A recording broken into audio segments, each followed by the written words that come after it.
ইরানে গোপনে গুপ্তচর মোতায়েন করার দাবি করেছে ইসরায়েলের জাতীয় গোয়েন্দা সংস্থা মোসাদ। শুক্রবার সংস্থাটি এক বিরল ভিডিও প্রকাশ করে জানায়, ইরানি ভূখণ্ডে ইসরায়েলি এজেন্টরা গুরুত্বপূর্ণ সামরিক স্থাপনায় অভিযান চালিয়েছে। বার্তা সংস্থা রয়টার্সের প্রতিবেদনে এ তথ্য জানানো হয়।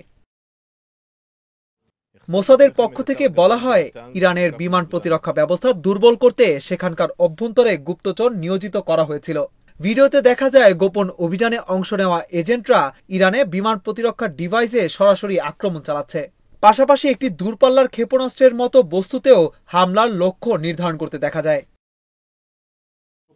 ইসরায়েলের নিরাপত্তা কর্মকর্তারা জানিয়েছেন, শুক্রবার বিমান হামলার আগে মোসাদ কমান্ডাররা ইরানের ভেতরে একাধিক গোপন অভিযান পরিচালনা করেছিল।